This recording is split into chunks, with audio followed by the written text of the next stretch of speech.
female warriors, from the Greek Amazons to the Viking-era shield maidens. They have fascinated poets and artists through all ages. The idea that a woman could hold a sword has, however, been questioned through history, as it did not fit into certain times' ideas about how a woman should be and behave. Yes, Victorian age, I am definitely looking at you.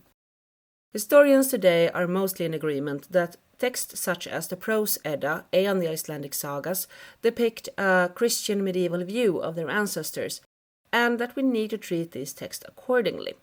The sagas have loads of strong female characters and show women that very much break from the medieval ideas about women as weak and totally subordinate to men. Despite this, the female supernatural powers have a relatively small role in Snorre's Edda and shines with their absence also in Adam of Bremen's text, as Gro Steinsland writes in her book from 2007. In my opinion, the Valkyrie is one of those examples among mythological beings who may have had a greater role than the medieval sources suggest. The question is how big a place they actually had. If you look into archaeological and iconographic material as well as older poetry, you get a lot of traces from the Valkyries, and you do not get the pretty lame image that both Snorri's Edda and even more so the later Victorian age mostly implies. That the Valkyries are just Odin's pretty female servants that fetch the fallen from the battlefield and serve them mead in the halls of Valhalla. No, they are much more than this. In a poem thought to be much older than the saga it is included in, the Njal's saga, we instead meet fierce beings that does not just fetch the warriors, they are actively involved in the battle and can change the outcome of it to their or Odin's liking.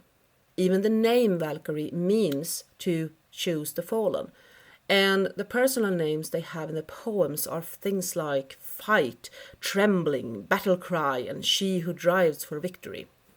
The scene is a pretty horrendous scene, where a man named Dörrud sees 12 strange women walking into a house used for weaving. He sneaks up and looks into one of the small windows and sees that these women are Valkyries, and they are weaving and singing the faith of the battle that soon will happen close to the village.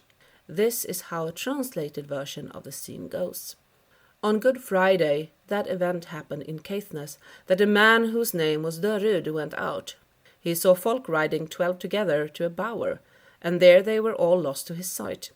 He went to that bower and looked in through a window slit that was in it, and saw that there was women inside, and they had set up a loom. Men's heads were the weights, but men's entrails were the warp and weft. A sword was the shuttle, and the reels were arrows. They sang these songs, and he learned them by heart. See, warp is stretched, for warriors fall, low weft in loom. This wet with blood, now fight foreboding. Neath friends' swift fingers, our grey woof waxed. With war's alarms, our warp blood red, our weft course blue. This woof is ye woven, with entrails of men. This warp is hard-weighted with heads of the slain. Spears blood-sprinkled for spindles we use. Our loom iron-bound, and arrows are reels. With swords for our shuttles, this war-woof we work. So weave, we weird sisters, our war-winning woof. The song goes out for 8 more stanzas and ends with the Valkyries ripping the weave apart, and then with a part of the weave each, they get on their horses to ride to battle. I will let you read the whole part yourself. You will find a link below to the page with the translation. Instead, let us continue to talk about the Valkyries as a godly being and their part in the religion. We find a lot of hints about the Valkyries in the old sagas and poems, that they were the ones that actually made sure who won and who died. As we see in Dararejud, they have a lot of power and magic in them and are pretty scary beings. Far from the romanticized version we see in the 19th century, where she is a big-boobed, pleasing to the eye woman that either comes riding through the sky as some kind of northern Amazon or with a smile greets the warriors' welcome to Valhalla. In Darada-ljud, we instead see women weaving a weave made from men's entrails and weighing down the weave with the dead men's heads. In a story about Sigurd Fafnersbane, what is also called the Völunda Saga, he meets Sigurdrifa. She is a Valkyrie that he saves from an eternal sleep, and as a thank you, she teaches him Gelder and magic. She was put into that magical sleep as a punishment by Odin, because she chose to go against his order and thus made the wrong king win a battle. This shows that these beings clearly had a mind and will of their own, which totally goes well together with how the real living Viking women often are portrayed in the sagas and the poems. In the archaeological material, we also see what could be Valkyries showing up. A lot, actually. We have what are usually called Valkyrie brooches, two-dimensional objects in metal representing female figures, sometimes depicted with a goblet in their hands, sometimes sitting on horseback, often armed with a spear, a sword, and or a shield. If they really were worn as brooches, that is unsure, because there doesn't seem to be any mounts or fastening device on the backside of them. So some of them actually have a kind of small hole to draw a string through, and they might have been worn either just as small tokens in a belt pouch or as pendants on a chain or a leather cord. As with these brooches/pendants, there are also other miniatures in the graves. A lot of miniatures of weapons like spears, axes, bows, and swords, and even a mini chair that could represent some kind of high seat and thus represent a symbol of a leader. What these little miniatures was used for, if they were just pretty things or had religious or symbolic meaning, is totally impossible for us to know today. And I totally agree with Leszek Gardela when he says that the interpretation of these have been somewhat one-sided. Just because a figure has long hair, it doesn't mean it is a woman. Just because it is a woman, it doesn't mean she is a Valkyrie. Viking men seem to have taken a lot of pride in keeping a well-kept and braided mane on their heads. The trailing garments of many of these little figures might be a bigger sign that this is a woman, but that does not mean it is a Valkyrie. It can just be a normal human being. We do know that humans have been kind of the same throughout the history. Vikings have scribbled in runes on a bridge in Constantinople more or less the same thing as people scribbled on toilet walls in our days. So maybe these little pendants are just like our modern charms we put on bracelets and necklaces. Just a little symbol that spoke to you or that you bought as a memory of something. But to the defense on the side that do think that these are Valkyries, we also have what is most likely Valkyries pictured in older picture stones both from Gotland and around Mälardalen. Again with trailing garments, long knotted hair, and very often with a drinking horn raised as an offer to a rider. On at least one of these stones she is clearly greeting a rider on an 8-legged horse, and that should be Odin's horse Sleipnir.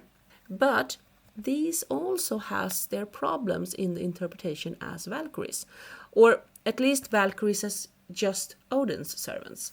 Not all of these women seem to be greeting male warriors. Both in some of the miniatures and the stone carvings, we see the rider is not on an 8-legged horse and not even easy to interpret as a male rider. There are no women in Valhalla except the Valkyries and the fallen warriors, right? In a very short episode in one of the sagas, the heroine Tordis says that the fallen female warriors goes to Freya when they die. So does this mean that the Valkyries was not just for Odin, but for both Odin and Freya? And when Sigurdrifa went against Odin's words, she might have been convinced to do so by Freya. In one of the poems from the Poetic Edda, Freya and Odin are arguing which king should win the battle, so there was clearly not always an agreement between them. The raised drinking horn that these women very often have could also not just be a greeting for fallen warriors to Valhall or Folkvang.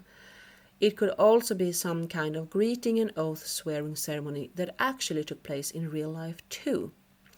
In Beowulf, we see a scene where Queen Valthiov is doing a drinking ceremony when her husband has gathered all his warriors around him. She is going around among the men, offering them a drinking horn one by one.